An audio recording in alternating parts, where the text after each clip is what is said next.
Aujourd'hui, j'accueille Chloé Chenet, fondatrice des mots et du thé. Chloé travaille dans le web depuis 15 ans et s'est spécialisée dans une plateforme souvent sous-estimée mais redoutablement efficace, Pinterest. Rédactrice web de formation et passionnée de blogging, aujourd'hui elle aide les entrepreneurs à sortir de la fatigue des réseaux sociaux et à construire une visibilité durable grâce à Pinterest et au contenu long.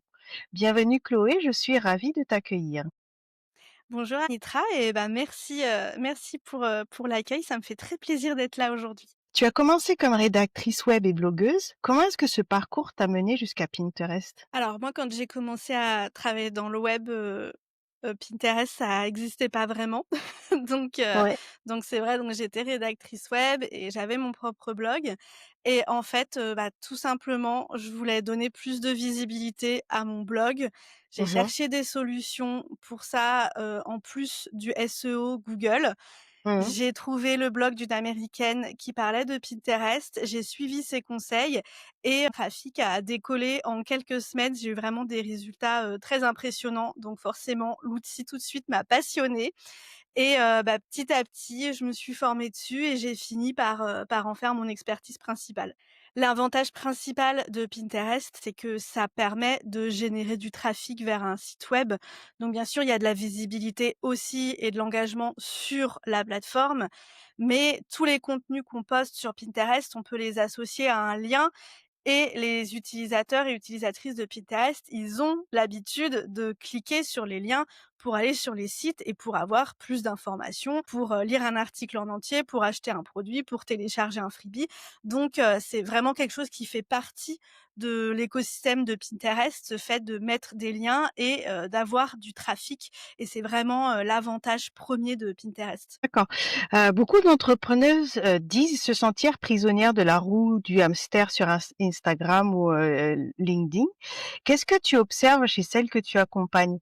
Est-ce qu'il y a un moment déclencheur où elles réalisent qu'elles doivent chercher une autre alternative? Je vois souvent, 2 profils, dans mes clientes. Il y a celles pour qui les réseaux sociaux, ça marche, mais elles veulent construire aussi autre chose pour sécuriser, leur entreprise, pour pas dépendre uniquement des réseaux sociaux parce qu'elles sont bien conscientes que, bah, ça peut s'arrêter du jour au lendemain, que si elles font une pause trop longue, la visibilité, chute et d'un autre côté, j'ai un deuxième profil qui sont vraiment des personnes qui sont saoulées par les réseaux sociaux, qui accrochent pas, aux réseaux sociaux, qui ont du mal à être régulières, qui ont du mal à créer du contenu, qui aiment pas le principe et Mmh. qui veulent, quelque chose d'autre, qui veulent quand même être présentes en ligne, mais qui veulent créer, une autre façon, d'être présentes en ligne. Mmh.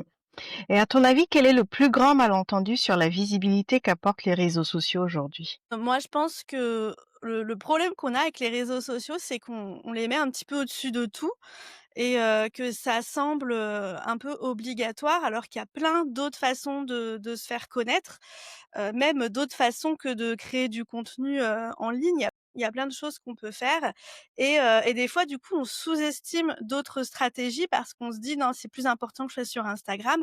Mais peut-être que pour toi, pour, ton business, pour ta personnalité, ta façon de travailler, bah, peut-être que Pinterest et avoir un blog, c'est vachement mieux que d'être sur, Instagram. Mmh.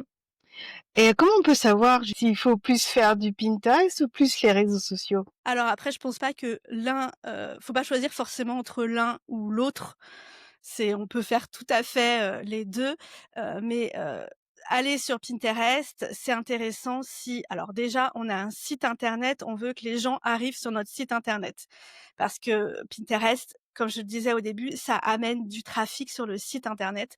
Donc si on a un site qu'on veut développer ça, super. Si on aime créer des contenus, longs, si on aime écrire des articles de blog, bon, bah, super, Pinterest. Si on a une boutique en ligne aussi, ça peut être très intéressant, Mmh. d'avoir, Pinterest et ensuite, si on a aussi envie de créer du contenu qui dure dans le temps, parce que sur les réseaux sociaux, sur Instagram notamment, on a vraiment des contenus qui sont très éphémères. Ça dure, 24-48 heures et après c'est fini. Sur Mmh. Pinterest, c'est tout l'inverse. Ça peut mettre, 1 semaine ou 2 semaines à commencer, à avoir un petit peu de visibilité, un contenu.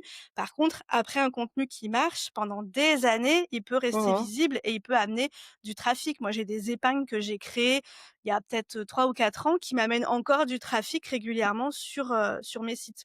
D'accord. Donc voilà, c'est pas l'un ou l'autre, c'est est-ce que Pinterest ça répond à un besoin qu'on peut avoir, voilà, de contenu long, de trafic sur le site et de ce contenu qui dure dans le temps. D'accord. Tu parles souvent de communication durable. Bah oui, tu viens d'expliquer clairement ce que ça veut dire, et en quoi est-ce que c'est essentiel pour, pérenniser un business, en fait? Ouais, complètement parce que, alors peut-être que, là, quand on est, en forme et qu'on arrive à tenir la cadence des réseaux sociaux, on se dit pas: «Ouais, mais un jour, ça se trouve, ça marchera plus» et il y a plein de choses dans la vie qui font que ben, peut-être qu'on va pas avoir le temps de publier, autant sur, sa plateforme, préférée et il se passe quoi, en fait? Il se passe quoi si tu es malade? Il se passe quoi si tu pars en vacances? Il se passe, quoi si tu tombes enceinte? Tu vois? Il y a plein de choses comme ça, qui peuvent faire qu'on n'aura pas le temps de publier du contenu. Si on a construit une stratégie sur Pinterest, alors bien sûr, le mieux, c'est de pas laisser tomber et de continuer à publier et de continuer à faire grandir son compte. Mais une fois que le compte, il marche bien, si on est obligé de s'absenter un petit peu, ça va pas forcément faire chuter la visibilité, en 2 semaines. Ça peut continuer à marcher très bien et à ramener du monde sur le site, quoi. Alors Pinterest n'est pas un réseau social, mais plutôt un moteur de recherche visuelle et concrètement, qu'est-ce que ça change dans la manière de l'utiliser? Alors, bah, déjà, c'est ça qui fait que, c'est une visibilité qui dure dans le temps. Parce qu'un moteur de recherche, les gens n'y vont pas pour regarder tes dernières stories et regarder que tu as bu ton café ce matin.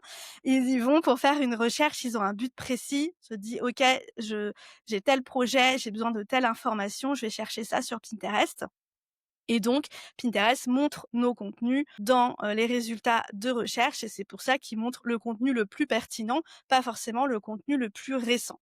Et ce que ça change dans la stratégie, eh ben, c'est, qu'il faut faire du SEO. Il faut faire de l'optimisation pour le moteur de recherche. C'est ce qu'on fait quand on veut être visible dans Google, mais ça marche aussi sur Pinterest et souvent ce que j'aime bien dire, c'est qu'un peu le SEO Pinterest, c'est un peu une version allégée du SEO pour Google. C'est beaucoup plus simple et beaucoup plus accessible, je trouve, aux personnes qui débutent et qui ont peut-être un petit peu à se dire: «Le SEO, j'ai pas envie». Bah, aller sur Pinterest, ce sera une très bonne façon de commencer à être dedans sans avoir l'impression de tomber dans un truc archi compliqué. D'accord. Et est-ce que justement Pinterest est adapté à tout type de métier? Et dans quel cas est-ce que tu déconseillerais de miser sur Pinterest parce que ça n'aurait aucun sens stratégique? Oui, alors c'est sûr que ça va pas forcément pour toutes les thématiques. On peut avoir alors, il y a des sujets où vraiment, ça vaut carrément le coup d'aller sur Pinterest parce qu'il y a pas beaucoup de monde et du coup, c'est facile d'avoir des résultats, assez rapides. Il y en a d'autres où, ça peut être intéressant, mais la concurrence et il y a de la concurrence, donc ça prend plus de temps. Je pense notamment à tout ce qui est marketing, Mmh. entrepreneuriat, communication. Il y a du monde déjà sur cette thématique. Ça ne veut pas dire qu'on peut pas s'y faire une place, mais il faut un petit peu plus de patience. Et après, il y a quand même quelques sujets un petit peu touchy, qui peuvent, ne pas marcher parce que Pinterest essaye de protéger au maximum, en fait, ses utilisateurs et utilisatrices. Donc ils ont, par exemple, interdit, les publicités sur la perte de poids. Ils ont des filtres par morphologie, par couleur de peau, par texture de cheveux, tout ce qui est mode, beauté. Donc, bah, ils essayent de créer comme ça un espace, safe et inclusif.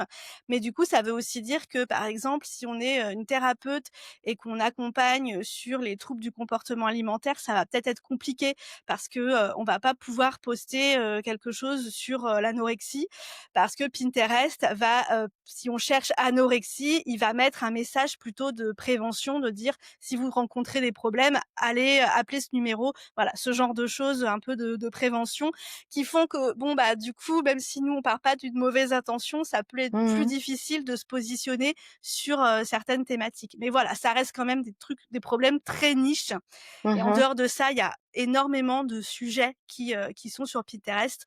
On a parfois l'impression que c'est que pour la cuisine, ou la déco, et pas du tout. Il y a vraiment, plein de sujets, différents, la parentalité, les finances, personnelles, le voyage, enfin vraiment les sujets sont très variés. Tu en as parlé tout à l'heure un petit peu, mais du coup, est-ce que tu vois plutôt Pinterest comme un complément aux réseaux sociaux ou vraiment comme ou ça peut être vraiment un substitut finalement? Je pense que ça dépend vraiment des personnes, des stratégies, du business model, mais il faut pas se dire quand même que c'est un substitut parce on n'a pas vraiment le côté social, en fait. On peut envoyer des messages privés, on peut avoir des likes, des commentaires, mais c'est pas des fonctionnalités qui sont vraiment utilisées. Donc c'est vrai que si on veut ce côté un peu humain, dans notre business, qu'on a avec les réseaux sociaux, le côté un peu communauté, sur Pinterest, on va pas vraiment l'avoir. Je pense qu'on peut le créer autrement, avec sa newsletter par exemple, avec une communauté privée. Si on veut créer ça, on peut le créer d'une autre façon, mais c'est vrai que là, ça peut pas remplacer les réseaux sociaux, sur ça. C'est plus sur de la visibilité et une autre façon de se faire connaître. Mmh. Et quand on démarre sur Pinterest, en combien de temps est-ce qu'on peut espérer avoir les premiers résultats? Et quel type de résultats on parle? Et quelle est la première petite victoire qu'on peut attendre en lançant une stratégie Pinterest? Alors, là, c'est très dur de dire, on peut s'attendre à ça parce qu'en fait, ça dépend du sujet. S'il y a pas beaucoup de concurrence, on peut avoir des résultats, très, très rapides. Moi, j'ai un client, là, ça fait juste 1 mois qu'on travaille ensemble, on est dans l'éducation, il y a pas beaucoup de concurrence. En 1 mois, on a des résultats que je mets parfois 3 ou 6 mois à atteindre, avec, des clientes en communication ou en marketing, quoi. Ça va beaucoup plus vite parce qu'il y a pas beaucoup de concurrence. Par contre, quand il y a de la concurrence, bah, faut un petit peu s'accrocher, ça peut durer 6 mois, 9 mois, ça peut être, voilà, un peu plus long, quoi. Ça dépend, en fait, et puis ça dépend aussi de la stratégie. Plus on a de contenu à épingler, plus vite on a des résultats. Donc voilà, ça dépend de ça. Au début, moi, ce que je conseille, c'est pas de se concentrer sur le trafic. Parce que, bien sûr, on arrive sur Pinterest, on se dit: «Moi, je veux que ça amène du trafic sur mon site». Mais le trafic, c'est pas la première étape, c'est pas ce qui va arriver en premier. D'abord, on va avoir des impressions.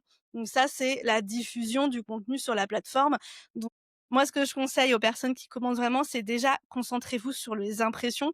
Votre objectif, c'est qu'elles augmentent parce que, bah, plus ton contenu il est diffusé, plus déjà ça veut dire que ton SEO il fonctionne, et en plus c'est ça qui va t'amener au final du, du trafic. Et aussi une autre, donnée que je trouve qui est intéressante à mesurer, qui est pas vraiment de la data, en soi, des analytics, mais juste de se dire: «Est-ce que moi j'ai réussi à être régulière?» Je me suis dit que j'allais partager, mettons 2 articles de blog par semaine sur Pinterest. Est-ce que ça, j'arrive à le tenir? Et c'est ça aussi ma victoire, c'est que je l'ai tenu pendant 3 mois, et je sais qu'à sur Pinterest, toutes les actions s'additionnent, ça fait un effet boule de neige, tu vois? Au bout d'un Mmh. moment, tout ce que tu as fait, c'est ça qui fait grandir ta Mmh. visibilité et donc ton trafic. Se dire au début: «Mon objectif, c'est pas forcément d'avoir, plein d'impressions, plein de trafic, plein de machin». C'est de me dire: «Moi, je tiens ma stratégie et je tiens ma régularité parce que c'est ça qui va payer dans le futur, c'est ça qui fait que j'investis aujourd'hui dans mon futur». Mmh. Et pour une entrepreneuse qui veut vraiment tirer le maximum de Pinterest, quelles seraient les 3 clés à respecter absolument?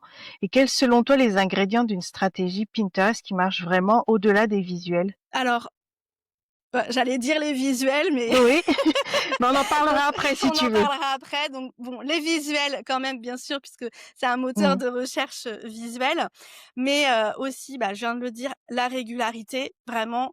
Même si à terme, l'avantage de Pinterest, c'est qu'on peut faire une pause, on peut arrêter de publier, ça continue à marcher. Au début, il faut quand même lancer la machine. Donc au début, la régularité, c'est vraiment important parce que justement, on construit la boule de neige. Donc au début, cette régularité, elle est importante. Le SEO, c'est fondamental. Si vous faites pas de SEO sur Pinterest, vous serez pas visible. C'est vraiment le SEO est fondamental, donc d'utiliser des mots-clés, les mots-clés qu'utilise l'audience, dans ses contenus, ça c'est vraiment fondamental. Et aussi, bah, d'utiliser les bons contenus, de publier les bons contenus, donc de penser à, ce facteur long terme de Pinterest et au fait que l'audience, elle est là pour chercher des informations, de l'inspiration, des idées. Donc voilà, on n'est pas là pour partager, par exemple, un vlog de sa journée d'entrepreneuse. Sur Pinterest, ça risque de faire un flop. Par contre, bah, de partager des vrais conseils, pratiques, des idées, de l'inspiration, et de penser long terme, de me dire: «OK, cette épingle, si elle cartonne, est-ce que dans 1 an, elle est encore pertinente, ou est-ce que dans 2 semaines, bon, elle aura plus de sens?» Ça sert à rien, par exemple, de publier, une épingle pour dire qu'on fait des soldes parce que, Mmh. bah, voilà, en fait, le temps que l'épingle se mette à fonctionner, les soldes, elles Mmh. Elles seront seront terminées. finies. Donc D'accord. voilà, pour ça, on peut faire de la publicité, c'est beaucoup plus ponctuel, mais si on fait de l'organique sur Pinterest, on pense vraiment long terme. Et quelles sont les erreurs les plus fréquentes que tu vois et qui font perdre du temps et de l'énergie sur Pinterest? Alors une erreur, que je pense qu'il faut éviter, c'est d'abandonner trop tôt. Ça, Mmh. je le vois, des personnes qui vont me dire: «Ça a marché pas, donc j'ai abandonné», Trop ou tôt, c'est même quoi pour des toi? eh ben, de se dire au bout de 3 mois, par exemple: «J'ai pas de Mmh. trafic, j'abandonne Pinterest». Mmh. Oui, mais peut-être que, il faut peut-être revoir ta stratégie. Il faut peut-être que ton SEO est pas idéal, quoi. Mmh. Si trop rapidement tu te dis: «Ça n'a pas marché», essaye d'abord de modifier, d'adapter ta stratégie pour que ça fonctionne avant de te dire: «Ouais, ça marche pas». Je crois qu'il y a un peu ce truc, de Pinterest, c'est pas forcément, la plateforme la plus à la mode et du coup rapidement on se dit: «Bah, c'est pas à la mode parce que ça marche pas». Ouais, c'est ça. Alors qu'en fait, c'est juste, je pense, pas trop à la mode parce que c'est un peu méconnu et il y a aussi ce truc, ça flatte pas l'ego, en fait, Pinterest, tellement. Alors bien sûr, quand tu as du trafic qui arrive sur ton site, au bout d'un moment, ça flatte ton ego, mais au début, ouais, tu pas les likes, tu pas les commentaires, tu pas ces petits shots de dopamine qu'on a sur les réseaux sociaux et je pense si ce que ça fait aussi que des fois, on va aller, abandonner trop tôt, quoi. Et puis après, bah, une autre erreur, bah, c'est de pas faire de SEO, hein. Ça, je pense que je Oui, pourrais le encore dire une et le fois. redire, toujours, de pas penser, en fait, au code de la plateforme. Se dire: «J'ai l'habitude d'utiliser Instagram, bon, ça va être un peu pareil, je vais faire la même chose», alors que non, pas du tout. Les codes de Pinterest, sont très différents, faut s'adapter. Faut faire du SEO, faut faire des visuels qui sont adaptés, à Pinterest. Donc voilà, vraiment respecter les codes de Pinterest, c'est hyper important. Et pour rebondir sur les visuels, quelles sont les 3 règles d'or qu'il faut retenir pour des visuels efficaces? Alors déjà, la règle d'or, c'est un format vertical qui est adapté au feed de Pinterest. C'est du 1000 par 1500 pixels. Ne faites pas autre chose. Faites ça. D'accord, même les carrés, ça ne marche pas? Enfin, les Bah, carrés. alors les carrés, ça se voit moins bien en fait, quand tu es sur Pinterest. Les carrés, c'est mieux que du paysage. Le paysage, c'est catastrophique, on le voit Mmh. pas du tout dans le feed. Le carré, ça se voit un petit peu moins bien. Vraiment, le 1000 par 1500, c'est le format historique de Pinterest et c'est Mmh mh. celui qui marche, encore aujourd'hui. En plus, maintenant, pour aller sur le lien, les gens doivent cliquer sur un bouton qui s'affiche sous l'épingle. Donc ce format vertical fait que sur l'écran d'un téléphone, ça s'affiche parfaitement. On a notre image et on a notre bouton, juste en dessous, ça prend bien, la place, sur l'écran. Donc c'est vraiment, voilà, le format de base, à utiliser. Ensuite, ben, penser visibilité. Faut se dire qu'on va être, quelqu'un va chercher quelque chose, on va être au milieu de plein d'autres épingles. Mmh. Donc moi, mon épingle, elle doit attirer le regard, elle doit être compréhensible, très rapidement. Donc attirer le regard, que ce soit par, les couleurs, la mise en page, voilà, vraiment se dire ça: «On doit voir mon épingle» et ben, je disais la lisibilité, ça c'est le 3e point pour moi qui est hyper important, c'est qu'on doit la voir, mais on doit aussi la comprendre. Donc pas seulement réussir à lire ce qu'il y a écrit dessus, mais comprendre que ça répond à notre besoin, ça répond à notre recherche. Je fais une recherche, je vois une épingle, je dois immédiatement comprendre que si je clique là-dessus, je vais avoir les réponses, à mes questions, je vais trouver exactement ce que je recherche. Parce que si on comprend pas ça immédiatement, on va pas cliquer dessus et puis alors surtout Mmh. si à côté, il y a une épingle qui elle est Mmh. très claire et très visible, c'est là qu'on va aller. Donc bien Mmh. penser à ça. D'accord et alors justement, les épingles, ce sont les publications Pinterest. Oui. Pourquoi certaines épingles attirent-elles les impressions mais très peu de clics? Parce que je pense qu'il y a ce côté un peu, inspiration que parfois, mettons dans la déco, peut-être qu'on va,